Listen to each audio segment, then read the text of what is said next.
हाथों को उठाओ। पिता,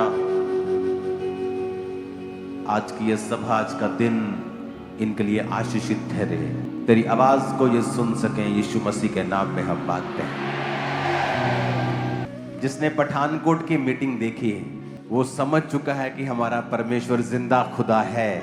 अन्य जाति लोग, पुलिस वाले, बड़े बड़े ऑफिसर्स 8:30 तक ये समझ चुके थे कि ये प्रोग्राम कैंसिल हो चुका है, इनका पास्टर नहीं आएगा, सब कुछ अस्त व्यस्त हो गया है, इतनी बारिश हो चुकी है। लोग पर एक बात कहते हमें हैरान कर रही थी कि लोग बैठे कैसे हैं इतनी बारिश में।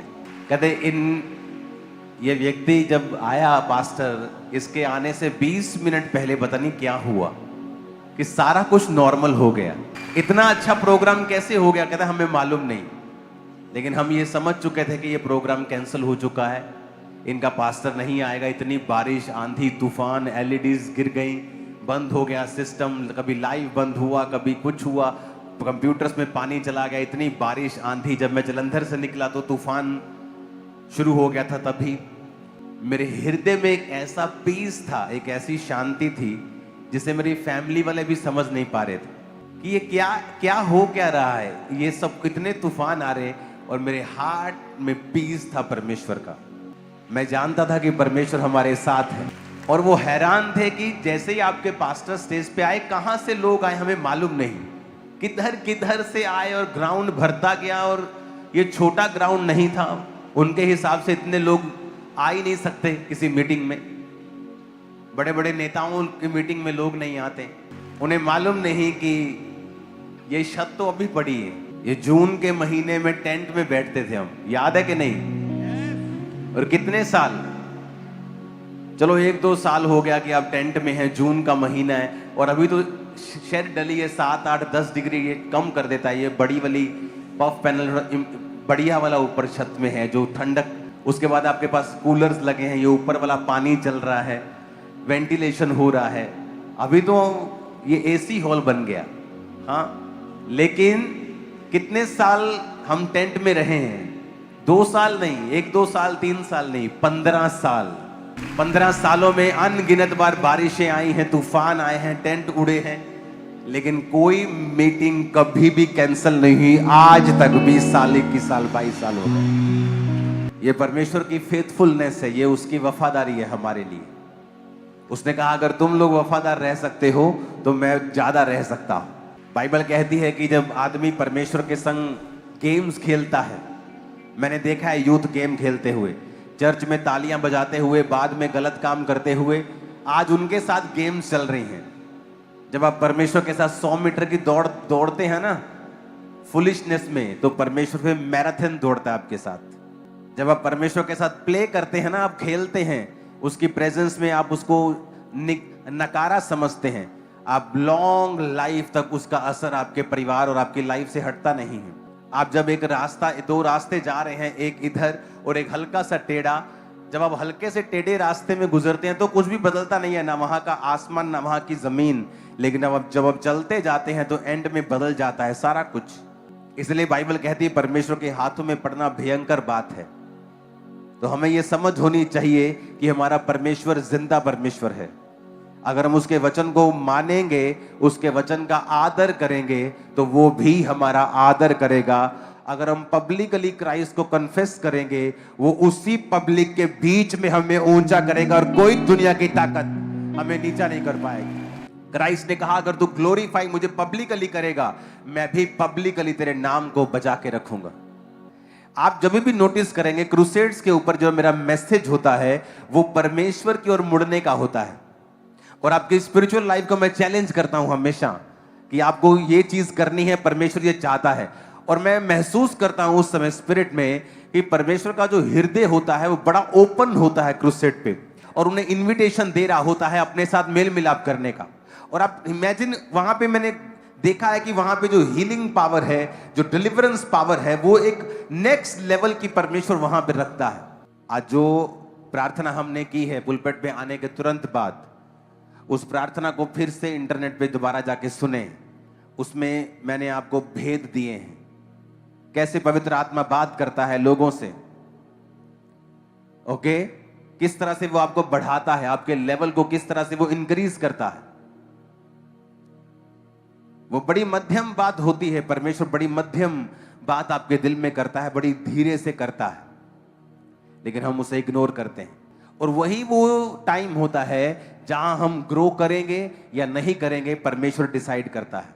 अब हो सकता है एक ही स्पिरिचुअल उम्र में 10 साल रहें, कि स्पिरिट में आपकी उम्र 15 साल है, और हो सकता है 10 साल 15 साल बीत जाने पर भी जहां आप 25-30 के होने चाहिए थे, अभी भी आप 15 साल के हैं, क्योंकि आपने परमेश्वर की आवाज को सुनना बंद कर दिया। आप 15 साल के इसलिए हुए क्योंकि तब आप परमेश्वर की आवाज को सुनते थे। अब आप जब थोड़ा बड़े हो गए, आपने उसकी आवाज को सुनना बंद कर दिया और आपने अपने शरीर की आवाज को सुना और समझा। दाऊद इसीलिए मरा, क्योंकि मरा वो वाला मरा नहीं, परमेश्वर में जब आप हट जाते हैं और उसके प्रेजेंस में आप गुनाह करते हैं, वो मरा ही होता है। आदम शारीरिक रूप से नहीं मरा था, जब उसने गुनाह किया वो आत्मिक रूप से मर गया था। इसलिए साल्वेशन को सबसे बड़ा मिरेकल कहते हैं। आपकी हीलिंग यहीं रह जाएगी। आप हील हैं, आज कैंसर से चंगे हो गए हैं, लेकिन इसका मतलब आप अमर तो नहीं हुए हैं। तो वो हीलिंग मिरेकल तो इस धरती तक रह जाएगा। ऊपर क्या जाएगा? वो साल्वेशन, वो उद्धार ऊपर जाएगा। इसलिए साल्वेशन को चमत्कारों का चमत्कार कहा जाता है। इसलिए साल्वेशन को, मुक्ति को सबसे बड़ा मिरेकल बोला जाता है। जब आप सेव होते हैं, जब आप परमेश्वर में, शरीर सेव होना, स्पिरिट सेव होना, जनरेशनल कर्सेस से फ्री होना, यह भी होता है, और आत्मिक रूप से सेव होना और अनंत जीवन के वारिस होना, यह भी होता है। क्यों साल्वेशन पर जोर दिया जाता है और सबसे कम ध्यान लोगों का इस साल्वेशन पर होता है कि नहीं नहीं, हीलिंग डिलीवरेंस चाहिए, साल्वेशन की कोई बात नहीं है। साल्वेशन उन्हें लगता है कि ये कहानियां हैं, कथाएं हैं, ऊपर जीवन होगा। ऊपर किसने देखा? नीचे पहले जीवन होना चाहिए। प्रभु यीशु मसीह ने बड़ा क्लियरली बोला है, मन फिराओ क्योंकि परमेश्वर का राज्य निकट आया है। मन फिराने से तुम उसमें प्रवेश कर सकते हो। परमेश्वर ने एक और बात बोली है, उसने कहा कि आप जानते हैं अगर परमेश्वर ने आपकी जिंदगी में काम करना है, बड़ा काम करना है, वो छोटी छोटी बातें आपसे करेगा। अगर उसने बड़ा काम आपकी लाइफ में करना है, वो आपकी डेली लाइफ के ऊपर काम करेगा।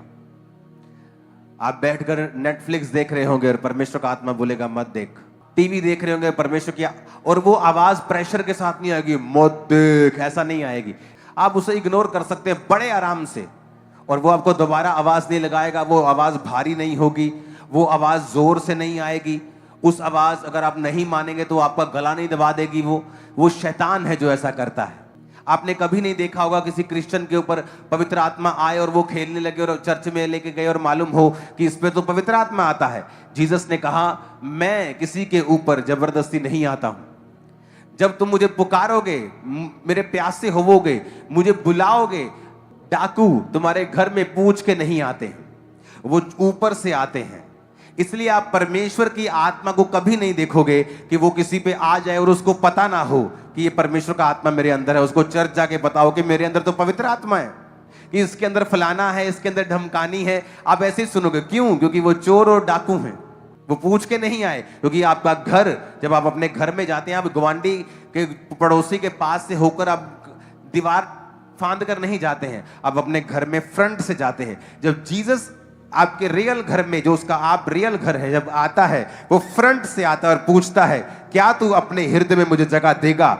जब आप बोलते हैं हाँ मैं दूंगा और पापों को मानूंगा, तब पवित्र आत्मा आपके हृदय में आता है। इससे मालूम होता है कि वो आपका असली बाप है और आप उसके असली घर हैं। लेकिन बड़ी दुष्ट आत्मा आपके अंदर होती जो आपको मालूम भी नहीं आपके अंदर है। जब दिन खेल आती तो बता देते फलाना मेरे अंदर आ गया जी, ये तो ढिमकाना मेरे अंदर। किसने बोला इसको आने के लिए? किसने नहीं, क्योंकि चोर और डाकू किसी से बिना पूछे आपके घर में एंट्री मारते हैं। जब भी पवित्र आत्मा आपके जीवन में काम करना चाहेगा, वो आपसे धीमी बातें करेगा, वो आपके हृदय से छोटी छोटी विषयों में बात करता है। लेकिन आप जब शरीर में होते हैं और उसको इग्नोर करते हैं, तो आप अपनी ग्रोथ पे अटैक करते हैं। अगर मान लो आपको अपने बेटे के ऊपर कंट्रोल चाहिए, जो आउट ऑफ कंट्रोल जीवन जी रहा है, तो वो कंट्रोल आपके बेटे से शुरू नहीं होगा, वो कंट्रोल आपकी स्पिरिचुअल लाइफ के कंट्रोल से शुरू होगा, आपकी लाइफ से। जो आपका बेटा है, बेटी है, माँ है, बहन है, पत्नी है, पति है, लेकिन वो एक्चुअल कंट्रोल आपकी लाइफ से शुरू होता है, क्योंकि वो आप चाहते हैं, आपको नॉलेज है, आपकी आईज खुली है, आपको पता है कि ये गलत है, उसको तो पता भी नहीं कि वो गलत है।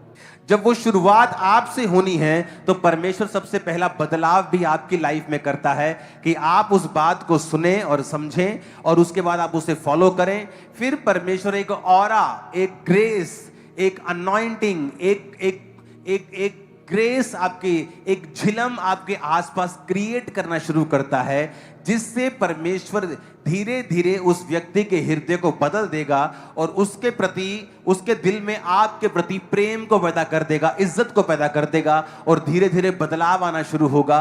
और ये एक्चुअल में बदलाव आपसे जुड़ा हुआ था, उससे नहीं जुड़ा हुआ था। परमेश्वर ने इस दुनिया का नियम बनाया कि जब तक ये दुनिया बनी रहेगी, बोने का समय और काटने का ये बना रहेगा। परमेश्वर ने एक नियम ठहराया है कि अगर तुम्हें फसल चाहिए तो तुम्हें बीज बोना पड़ेगा। चाहे हम लाख प्रार्थना कर लें, अगर हम बोने वाले टाइदर नहीं हैं, अगर हम टाइथ नहीं बोते हैं, उस टाइथ से आप किसी विडो की हेल्प नहीं कर सकते। एक्चुअल में वो टाइथ चर्च भवन के लिए होता है। और जब परमेश्वर के घर में कार्य होते हैं तो परमेश्वर उस टाइथ के बदले आपकी लाइफ में काम करता है और उस बीज को वो बढ़ाता है। लेकिन जब पवित्र आत्मा हमसे बात करता है और हमें अपने आप को शो करना है, या हमारे जीवन में वचन की कमी है, हमें मालूम नहीं कि एक्चुअल वर्ड क्या कहता है, तो हमारी लाइफ में जो रिजल्ट है वो लिमिटेड रहता है और हम उस लेवल तक नहीं पहुंच पाते। और डेविल के अटैक्स भी अपनी लाइफ पर हम महसूस करते हैं, क्योंकि हम वर्ड को ब्रेक कर रहे हैं और पवित्र आत्मा की उस आवाज को नहीं सुन पा रहे हैं। अच्छी भूमि पर बोया जाएगा तो वो फल लेके आएगा। अगर वो झाड़ियों के पास बोया गया है तो फल नहीं लाएगा, वो जल्दी उग जाएगा, जल्दी सूख जाएगा। कुछ शैतान चुग के लेके जाएगा कि संसार का धोखा उस वचन को दबा देगा, और जो अच्छी भूमि पर बोया जाएगा वो फलों को लेके आएगा। ऐसा क्यों लिखा बाइबल में? और एक जगह और पवित्र आत्मा ने एक वचन लिखा है, यीशु मसीह ने कहा कि जब वो भवन में थे और परमेश्वर ने पुकार के कहा कि हे दुनिया की, अगर तुम चाहते हो कि आत्मा तुम पे उतरे, तुम प्यासे हो, तो मेरे पास आओ, मैं तुम्हें पिलाऊंगा और तुम जीवन जल के सोते बन जाओगे। ये है उस बीज का जिक्र।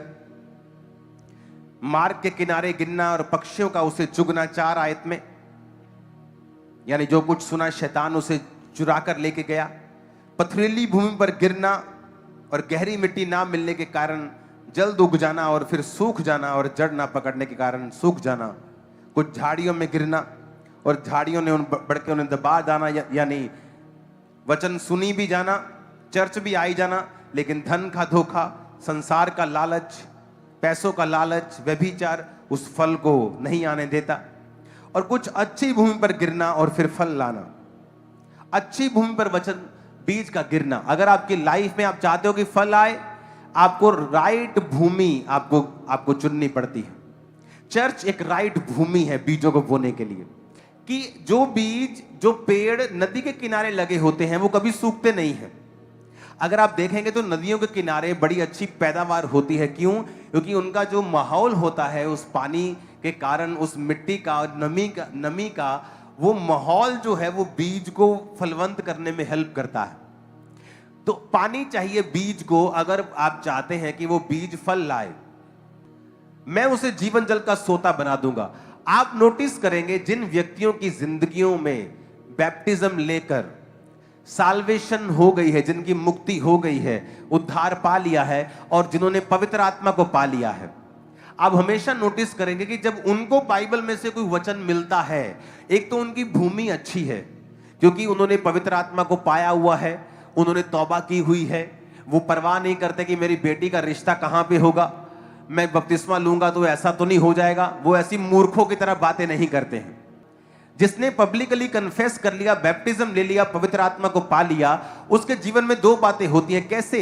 आपकी जो भूमि है, आपका शरीर जो मिट्टी का बना हुआ है, जब जैसे नीचे की भूमि पर जब बीज जाता है तो वो फल लाता है, उसी तरह आपकी भूमि फिर रेडी होती है कि परमेश्वर का वचन आपके अंदर जाए, चाहे वो हीलिंग का हो, वो डिलीवरेंस का हो, वो बरकत का हो, वो छुटकारे का हो, फिर वो आपके अंदर से फूटने लगता है वो छुटकारा। लेकिन अगर आपका शरीर तैयार नहीं है, आपका जीवन रेडी नहीं है, आपने तौबा नहीं की है, आप ऐसे पापों में हैं जो अब तक आपकी लाइफ से चले जाने चाहिए थे, फिर वो बीज जब चला जाता है वो फल नहीं लाता। आप फिर बोलते रहते हैं तेरे कोड़े खाने से मैं चंगा हो चुका हूं। फिर वो वही बात हो गई कि आप अपना बीज पकड़ते हैं और राजस्थान के रेगिस्तान में जाके बोलते हैं ये मैं बीज फेंकता हूं, ये फल लेके आएगा। वो फल नहीं लाएगा। अगर आपको वो बीज चाहिए फल लेके आए, आपको उसे वैसी भूमि पर बोना पड़ेगा जो फल ला सकती है। आपका शरीर, आपका जीवन अगर आपने रेडी नहीं किया उस फल को लाने के लिए, वो वेस्ट हो जाएगा जो पास्टर आपके लाइफ पे डिक्लेयर कर रहा है, जो आप पढ़ रहे हैं, आप डिक्लेयर कर रहे हैं, वो काम नहीं आएगा क्योंकि आपकी भूमि रेडी नहीं है। जैसे आप वर्ड पढ़ेंगे या आप पर कोई भविष्यवाणी होगी या आप पे कोई डिक्लेरेशन होती है, वो आपके अंदर रिसीव हो जाती है। उसके बाद लिखा है पवित्र आत्मा उनकी जिंदगी में जब होता है वो पानी की तरह काम करता है, होली स्पिरिट वाटर की तरह काम करता है। और वो जब आपके जीवन में प्रेजेंस रखता है और वचन की प्रेजेंस होती है, वो बीज धीरे धीरे फल लाने लगता है। आप इमेजिन, आप हमेशा नोटिस करेंगे जो व्यक्ति पवित्र आत्मा से भरपूर नहीं है, क्राइस्ट के वचनों को मानने के लिए उनको संघर्ष लगता है। और वो पुराने ईसाई हैं, उनके कोई काम देख लो, बर्थडे पार्टी देख लो, शादी देख लो, कुछ देख लो, आपको पूरा संसार और डबल शैतान नाचता हुआ दिखाई देगा।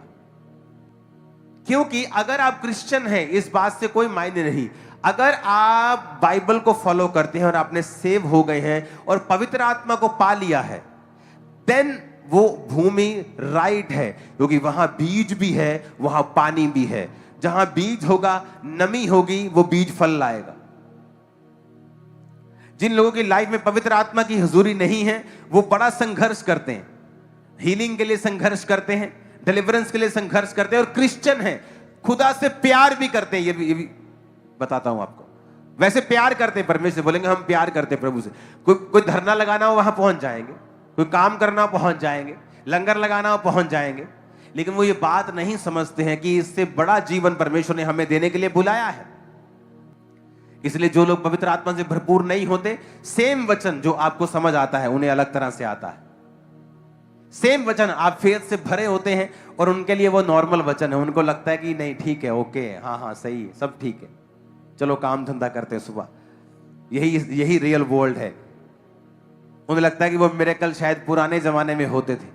उनकी लाइफ में वो काम नहीं होता क्योंकि पवित्र आत्मा की प्रेजेंस नहीं है।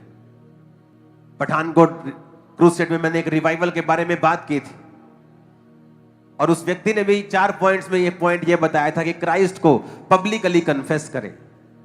उसके लिए चाहे आपको परसिक्यूशन सहनी पड़े, उसके लिए चाहे आपको किसी भी चीज का नुकसान सहना पड़े, उसे सहो, क्योंकि जब तक आप वो नुकसान नहीं सहेंगे आप रियल फायदे में कभी नहीं जाएंगे। मैं आपको बता रहा हूं, अगर आप कैंसर के फोड़े को सोचते रहेंगे कि मैं अगर इसे निकलवाऊंगा तो मुझे दर्द होगी, वो आपको खत्म कर देगा। आपको ये बात समझनी ही पड़ेगी। एक टेस्टिमनी को मैं सुन रहा था, एक व्यक्ति ने चर्च का क्रूसेड करवाया और क्रूसेड जब उसने करवाया तो उस क्रूसेड पे बहुत खर्चा हुआ और उसने पर्सनल अपना खर्चा किया और क्रूसेड करवाया। उसने टेस्टिमनी दी कि क्रूसेड करवाने के बाद उसका जो बिजनेस था, शैतान ने उस पर अटैक कर दिया। जिस बिजनेस से उसने कहा था मैंने घर बनाया, जिस बिजनेस से मैंने 2 घर बनाए, जिस बिजनेस से मैंने कर्जे उतारे, जिस बिजनेस ने मुझको ऊंचा किया, क्रूसेड करवाने के तुरंत बाद उस बिजनेस पे अटैक हुआ और वो बंद हो गया और बहुत कम हो गया। और वो लगातार उस तंगी में रहा, उसके लोग उसके खिलाफ हुए और लगातार उस तंगी को वो झेलता रहा। एक फिर समय आया, उसने मुझे बताया कि एक समय आया और परमेश्वर ने एक नए काम को मेरे लिए खोला। और जब नए काम को मेरे लिए खोला तो उस काम में परमेश्वर ने मुझे बरकत दी। जितने वो पहले कमाता था उससे 3 गुना ज्यादा कमाता है अब 2 साल के अंदर अंदर। जब आप सही चीज करते हैं, कई बार आपको डिस्कंफर्ट होता है, आप देखा मैं पहले ही क्या सुना ना करिए अपा, मैं क्या से ना कि लोगों ना दसिए, पब्लिकली कन्फेस करने की कोई लोड़ नहीं सी, रब नूं आराम ना मानते रहते। ऐसे ऐसे मानने की कोई जरूरत नहीं है आपको, परमेश्वर को आपकी कोई जरूरत नहीं। मैं आपको बता रहा हूं, आप हो सकता है आज आप कल पब्लिकली कन्फेस करके नुकसान उठाएं, उठाओ नुकसान। मैं चैलेंज करता हूं, अगले 5 सालों में जो फायदा होगा, नुकसान चिल्लर ठहराएगा उसके सामने जो फायदा होने वाला। जिस परमेश्वर ने सूर्य, चांद को, चंद्रमा को, पूरे तारागणों को बनाया, जिसने इतना बड़ा बड़ा ग्रह को बना के इतना सब कुछ बनाया, वो तुम्हारी उस छोटी सी नौकरी का क्या इंतजाम नहीं कर पाएगा? क्या वो तुम्हें सेटल नहीं कर पाएगा? बड़ा सोचो परमेश्वर के लिए, और वचन से सोचो कि परमेश्वर आपको मरने नहीं देगा। आप उसको कुछ देंगे, वो आपको बड़ा देगा। आप उसके लिए कुछ त्यागेंगे, आप 100 गुना पाएंगे। इस डर से कि यही खत्म ना हो जाए, वही आपकी रुकावट है जो आपको एक लेवल पे रख रही। और मैंने उसे बताया कि परमेश्वर का आत्मा चाहता है कि तू फुल टाइम परमेश्वर का काम करे। और मेरी आदत है, मैं कभी लोगों को फोर्स नहीं करता हूं। कोई जाना चाहता है उसी वक्त जा सकता है, कोई आना चाहता है आ सकता है। अब मेरी लाइफ में वो बदलाव आ चुका है। हम किसी की काउंसलिंग नहीं करते ठहरने के लिए। पहले काउंसलिंग चलती थी, 15 साल काउंसलिंग चल रही, नहीं सेवा कर। अब कोई काउंसलिंग नहीं होती है। आपका 1% भी दिल नहीं है, आप कभी भी जा सकते हैं। तो उस समय मैंने उससे कहा, और वो हमेशा टालता रहा, और हमेशा उसे लगता था कि वो इस तरह से आप ये दिखाते हैं कि आप बहुत बड़े, कोई वैल्यूएबल चीज हैं आप, और फिर परमेश्वर आपको ब्लेस नहीं करता। और वो लगा रहा सालों साल, लेकिन जब उसने फैसला किया फुल टाइम सेवा में आने का, उसके बाद उसकी लाइफ में बदलाव हुआ और बड़ी ब्लेसिंग्स आई। पहले नहीं। सेवा करता था, वो चर्च में सेवा करता था। ये बात मैं इसलिए कह रहा हूं कि पवित्र आत्मा कई बार आपसे जब बात करता है, आप उसको इग्नोर करते हैं और कंटिन्यू इग्नोर करते हैं। और वो हो सकता है आप 10 साल इग्नोर करते रहे, लेकिन 10 साल बाद भी वो पवित्र आत्मा आपको सेम बात ही बोलता है, और उसी के पीछे आपकी एक बड़ी बरकत होती है। कि परमेश्वर जो योजनाएं तुम्हारे विषय में रखता है, तुम्हारे लाभ की हानि के लिए नहीं, कि परमेश्वर has a lot of plans for your life. अगर एक प्लान तुम कहीं पाप करके गिर गए, ही हैज अनदर प्लान। गिर गए, he has another. This is not right, this is false information.